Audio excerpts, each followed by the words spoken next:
ગયો બેંકમાં, કીધું લગ્ન માટે લોન આપો છો? ઓલા કે નીકળે બહાર, લગ્નની લોન ન હોય તો તમે છેમાં આપો છો? કોઈને જમીન લેવી હોય તો લોન આપીએ, કોઈને ગાડી લેવી તો લોન આપીએ, કોઈને બંગલો બનાવે તો લોન આપીએ, કોઈને ફેક્ટરી બનાવી તો લોન આપીએ.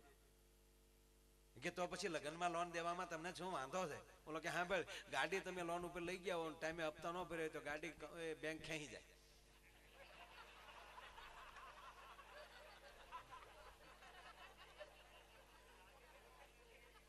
એટલે બેંક વાળાએ કીધું અમારે લગ્નમાં શું કરવું ભાઈ?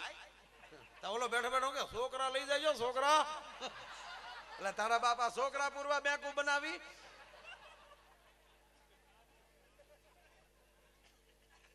એક ભાઈ ની ઘરે ગયો તો ફરીજમાં ડફળક ડફળક થાય. હું પેલા શું છે? મને કે છોકરા મૂક્યા અંદર. હું કહું ફરીજમાં? મને કે અમે ફરીજ લીધું ત્યારે ભાઈ કહેતા હતા કે આમાં જે મૂકો એ બગડે નહીં. બારા કાઢ, બારા કાઢ. મેં કીધું વસ્તુ પરજા નહીં. છોકરાને બારો કાઢ્યો તો નાકમાં ગુલફ્યું થઈ ગયો.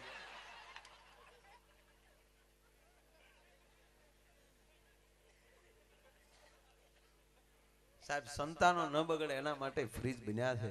આ સંતોના આશ્રમ રૂપી ફ્રીજ છે ને સાહેબ, એમાં તમારા સંતોના વિચારો મૂકી દેજો.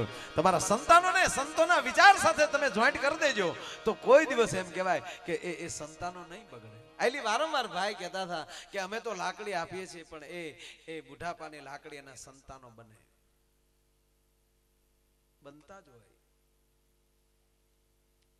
આવું કઈ કઈને આપણે એમ કહે કે પણ આપણી ભૂમિમાં હજી એ સાહેબ ભૂખે મરી જાય. બાકી આપણી ધરતીનો માલિક, આપણી ધરતીનો યુવાન, આપણી ધરતીનો કોઈ ખેડૂત માવતરને વૃદ્ધાશ્રમમાં મૂકવા જેવો દાખલો છે નહીં સાહેબ.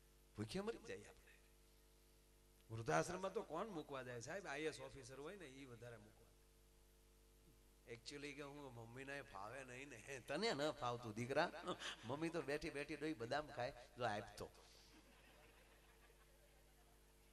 અને ખરેખર બાબુ આ અત્યારે દીકરીઓ 1.5 વર્ષ જીવ ભાઈ મારા. કારણ કે આ લાશ કાઢવાનું આવી ગયું એટલે મુજારો મચ્યો. હાવ આપણી અડધી માવું તો ઝાડા ઓઢણા ઓઢી ઓઢીને બુઠિયું થઈ ગયું. એને બદલે સાહેબ તાવની દવા નહોતી, એમ કહેતા તાવ પકવો. એને બદલે તમને ખાલી આમ હેડકી આવે તો ટીકડી લઈ લ્યો છો. કેટલી સુવિધા માણસને વધતી જાય. કૂટવાનું તો હાવ ગયું. રડજુ ડોઈશું તો કૂટી કૂટીને પાંગળા ભાંગી નાખ્યા. પછી હું બોલે મારો રામ જાણે દબા દબી. એને બદલે હવે તો એ તો હાવ ગયું. અત્યારે તો કોકના બેહણામાં જાય તો આપણે મજા આવે. એવો સરસ આમ ફ્રેમ મટીને ફોટો મૂક્યો હોય, ફૂલડા મૂકી દીધા હોય, બધા વ્હાઈટ એમ વ્હાઈટ કપડામાં. ગરધણીને બોલવું નથી પડતું.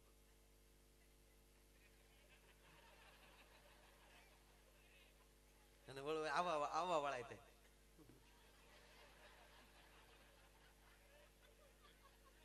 બાપુજી કા નાના પોઠિયો હતો બાપુજી ની. આપણને પૂછે બાપુજી કા? બાપુજી કાલે મળ્યા હતા. કાલે હું નીકળેલો ને, કાલે મળેલા મને. હવે મળે કે છે ને.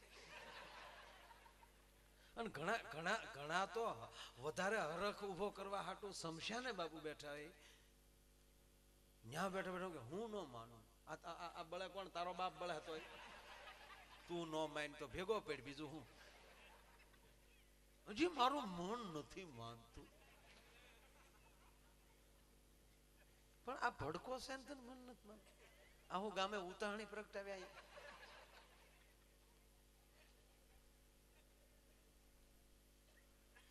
એટલે ભગવાનની ખૂબ દયા છે આમ. અને દરેક વસ્તુમાં કાંઈક નું કાંઈક. આ મેં કીધું એમ કે આ બહેનો એક બે વાતો એની લઈ ને ત્યારે એમ થાય કે આ અમે એટલે ભીડમાં બેઠ્યો ને એટલા બધા છે રોયો, અમારે ક્યાંય વાત લાવ્યો નહીં.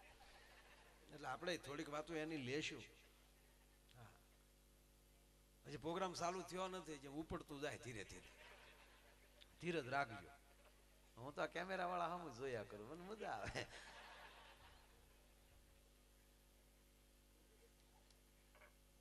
એમાં બ્યુટી પાર્લર આવ્યા. 90 વર્ષની ડોહ્યું બ્યુટી પાર્લર માં જાય. એક માળી કે કડકચલી નથી જાતી. બોલો કે હવે ઓલે ફેરે જાય માં. એટલે માળીએ તોય પૂછ્યું કે કડકચલી ન દેખાય એવું કરવું હોય તો શું કરાય? કે લાજ કાઢો.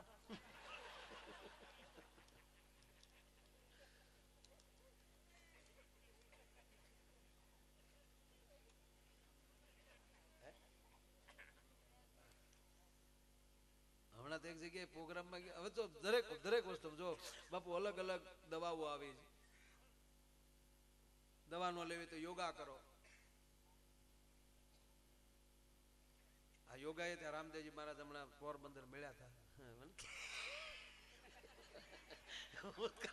કીધું કેમ છો બાબા? મને ઓળખી ગયા, મને કે દાંત કટા હોય.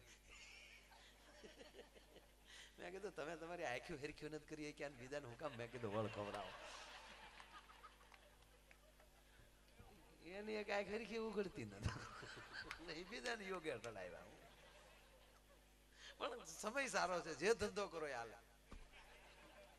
કાલ તમે અમરેલીમાં દુકાન એક ભાડે લઈને બોર્ડ મારી ગયો અને બોર્ડમાં લખી નાખો બૂસ મરાવવા માટે મળો, તો હાથ પડે 7 જણા બૂસ મરાવવા આવવાના. બોલો એ કે ભલે 5,000 જાય, બાકી આપણને ખબર તો પડે કે આમાં કઈ નવી સિસ્ટમ આવી છે. માણસ જાણવા હાટું તૂટી જાય. લ્યો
એટલે એક કડી બાપુ આજ મજા એવી છે. મોર બની થન ગાટ કરે મન, મોર બની થન ગાટ કરે, મોર બની થન ગાટ કરે મન, મોર બની થન ગાટ કરે. મોર બની થન ગાટ કરે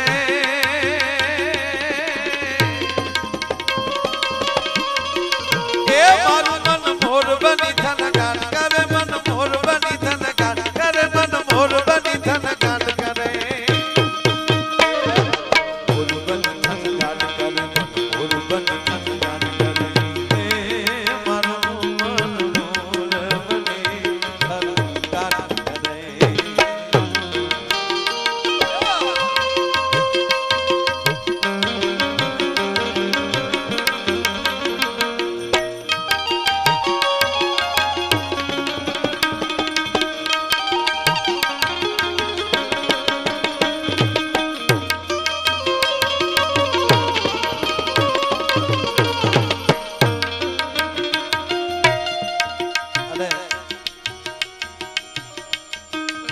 ખરેખર સરપંચ મજા એવી છે ભગવાન શંકરનો આવો દરબાર હોય અને પૂજ્ય રાજેન્દ્રદાસ બાપુને અહીંયા હાજરી હોય નીરુ બાપુને હાજરી હોય અને માહોલ એવો છે સાહેબ એ રંગ મોરલડી વાતમાં વહેતી રહે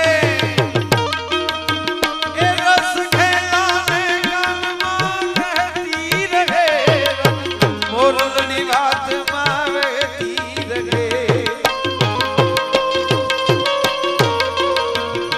આજ મેળે મળેલ પાછા મળશે નહીં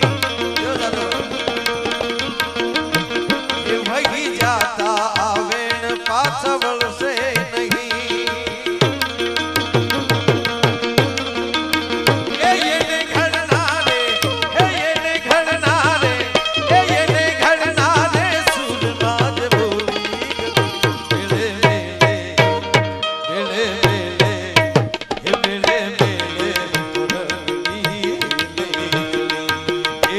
મેળે ચડી મેરા મેલે ચડી એ હેલે